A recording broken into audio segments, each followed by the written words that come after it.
First man to be denied an organ transplant by the Arizona Republican Death Panel died on Sunday.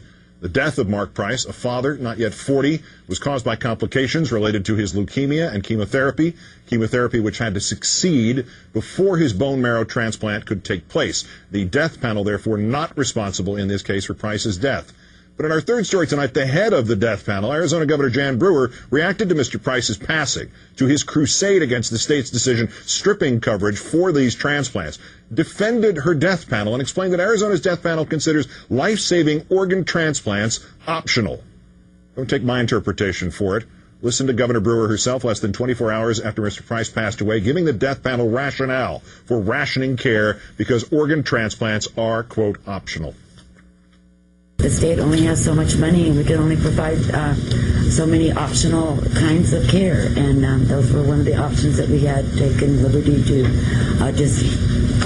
dismiss. We have reported on this news hour about Arizona families abandoned by the governor's death panel. Fathers Francisco Felix and Randy Shepard stripped of their state Medicaid coverage of the organ transplants they need, liver and heart.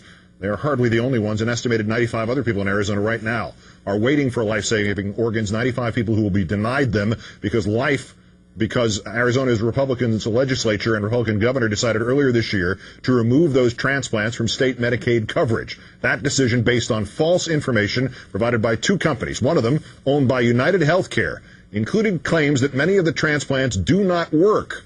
Transplants including bone marrow, even though some Republican legislators acknowledge the lie beneath their vote and are calling for a re-vote on the issue. Governor Brewer has rejected bipartisan calls for a special session of the legislature to fix her mess at a cost of about $5 million, claiming that she cannot use any of the more than $30 million in stimulus funds she has because those funds, she says, have already been allocated elsewhere.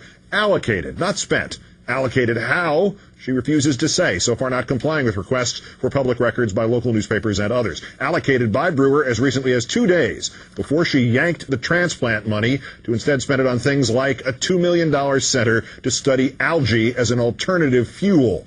Responding to the Price's death and his family's crusade for the state to cover more people, Governor Brewer called for a different kind of response, a special election to cut more people from state Medicaid. 300,000 to be left without any insurance whatsoever. Let's turn now to Arizona State Representative Anna Tovar, a Democrat who opposed these cuts. Thanks for your time tonight. Thank you. The coverage that was taken away from Mr. Price, bone marrow transplant to treat his leukemia, Republicans cut it based on this state commission study that says it doesn't work.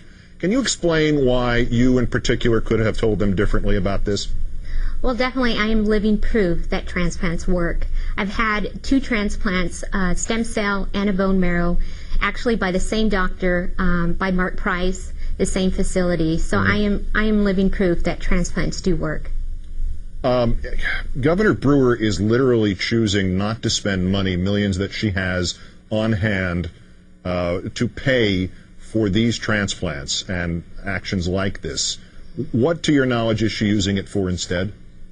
Well, we did find out that she's used over $2 million on algae research, and also another $1.5 million on restoring a roof to the Veterans Coliseum. But yet she's yet to answer any of our requests on what she spent the $30 million that she has available.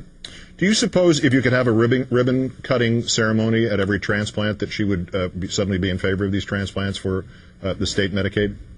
Well, definitely. I mean, there needs to be something done, and the governor needs to spend her money wisely. These are taxpayers' money that she is spending. So, as taxpayers of Arizona, they have every right to question on what she's spending her money on. And it would be, a disgrace not to be able to save hundreds of lives here in Arizona by spending a little bit of that, funds that she does have.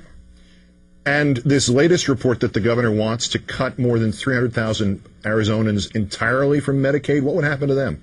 Well, they would be without health care. That means they would flood our emergency rooms. There would be kids without immunizations, without their primary health care.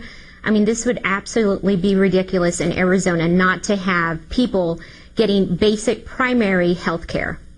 Representative Tovar, is there any acknowledgement among Arizona's Republicans in public or in private that they have in fact created in Arizona the very death panel that they fantasized about during the debate over the federal health care reform project?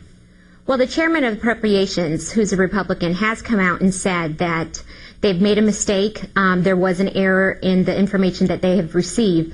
But as to date, the governor or the Republicans have yet to have any action to bring this forward and, to create a solution, because people's lives are at stake. And there's easy solutions that could come about that can solve, this crisis and save people's lives and giving them a second chance at life like I did. The governor believed that there were bodies with heads cut off in the Arizona desert. She believed that, that even though it said it in front of her in the script, that her opening remarks at the debate were not her opening remarks. And now she believes that transplants don't work. Is she just gullible? Is she just believe whatever somebody has told her, provided she believes who the person is? Or what is this some sort of, does she see things? What is wrong with the governor of your state? I don't know what is wrong with her, because she's gotten the correct information. It was actually my bone marrow doctor that has come about to bring factual information, not only to her, but to other, senators and here in the state of Arizona. So she has the correct information about, over 42% who do get a transplant do make it and do survive.